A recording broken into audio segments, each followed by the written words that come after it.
Hello दोस्तों, मेरे channel में आप सभी लोग का बहुत बहुत स्वागत है। आप लोग कैसे हैं? मेरे ख्याल से बहुत अच्छे हैं। संडे का दिन था, 28 तारीख। हम लोग जा रहे हैं हिंदू संघ सम्मेलन में, तो आप लोग भी हमारे साथ आइए, सम्मेलन को सुनिए और आप अपने आप को कृतार्थ करिए। हमारे बीच में आचार्य जी आए हैं, जितेंद्र आचार्य जी, जो बनारस के हैं। उनका भव्य स्वागत हो रहा है और आप लोग भी चैनल को देखते हुए अपने अंतर मन से स्वागत करिए और उनके कुछ पंक्तियों को आप लोग भी सुनिए, अपने जीवन में उतारिए उनके उद्देश्य को।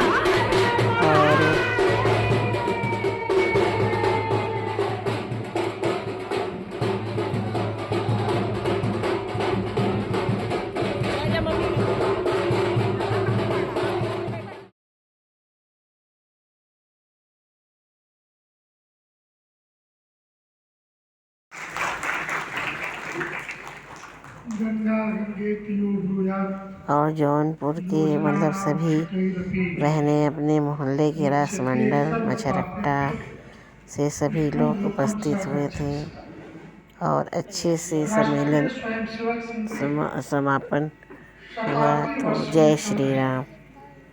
हिंदू जागरण अभियान जनसंपर्क से लेकर के जनसभा तक मंचस्थ इस कार्यक्रम की अध्यक्षता कर रहे डॉक्टर अस्थाना जी, संचालन कर रहे डॉक्टर संतोष त्रिपाठी जी, कन्नौजिया जी, माता जी और आपके नगर सेठ विवेक सेठ जी।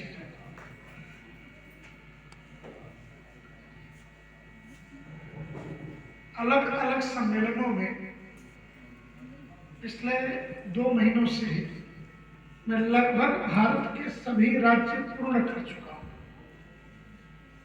पूरा उत्तर से दक्षिण, पूर्व से पश्चिम, लगभग सभी जगहों पे।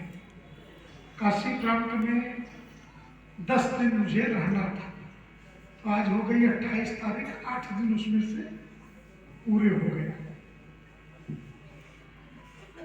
एक 25-30 मिनट आपसे संवाद करते हैं,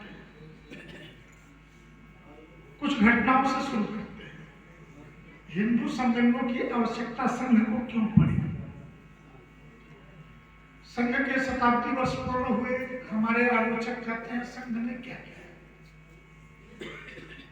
तो हमारे पास जो हमारे प्रचारक हैं, घर परिवार छोड़ करके आए हैं और कुछ पुराने कार्यकर्ता, कोई मोरबी की बाढ़ से लेकर के छोटी मोटी घटनाएं, सेवा कार्य गिनाते हैं और कुल मिलाकर के हम एक रक्षात्मक मोड में आकर के, डिफेंसिव मोड में उनसे चर्चा करते हैं। शिवांश, अगर कैमरे का काम पूरा हो गया हो तो कोई बैठ जाए अपने स्थान पे।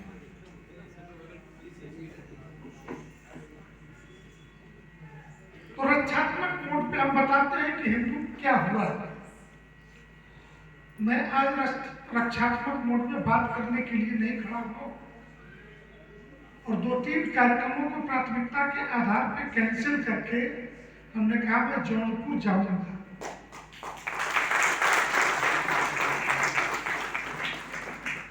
4-5 दिन पहले बांग्लादेश के अंदर इस निंदा की आड़ में एक हिंदू दीपू दास को उल्टा करके पेड़ में बांध करके जिंदा आग लगा दिया गया, जिसकी वीडियो मुझे लगता है कि हर हिंदू ने देखी होगी।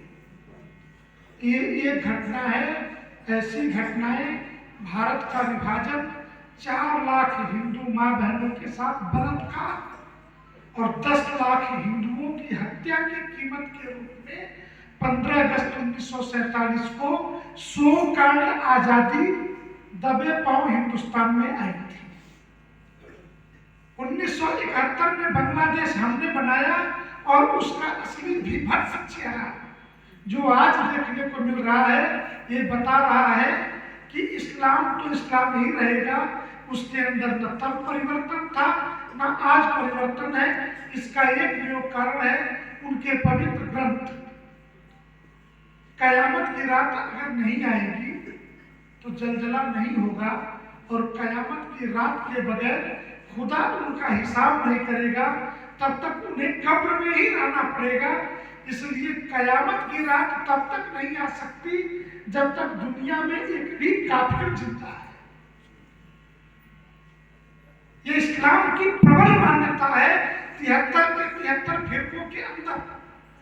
इसलिए उनकी पवित्र किताब के अंदर हम ब्राह्मण, ठाकुर, वैश्य, शूद्र, नाई, हरिजन, ओबीसी, ईबीसी ये नहीं है, सिर्फ और सिर्फ काफिर है। ये ध्यान रखिए। राजनैतिक क्षेत्रों में बात, लेकिन अगर माँ की कोख है तो पुत्र तो पैदा होंगे बलिदान के। तो भारत माता की कोख सदा उर्वरा रही है। बेटा बदल जाए तो बदल जाए, माँ तो ऐसे ही वीर पैदा करती है। कोई न कोई अपने युग में आकर के नेतृत्व तो संभालेगा। राष्ट्रीय स्वयंसेवक संघ के 70 वर्ष पूर्ण होने पे आज मुझे कहने में संकोच नहीं कि इस देश में, भारत के इतिहास में इतना नीच गलीच विपक्ष कभी पैदा नहीं हुआ था। और भगवान न करे दुनिया के किसी भी राष्ट्र को ऐसा गंदा विपक्ष मिले जो देशद्रोह की भी पराकाष्ठा के उस पार जाकर के व्यवहार करे। पीछे के दिनों मुझे सुप्रीम कोर्ट के चीफ जस्टिस के विरुद्ध 8 प्रेस कॉन्फ्रेंस पूरे देश में लेनी पड़ी थी।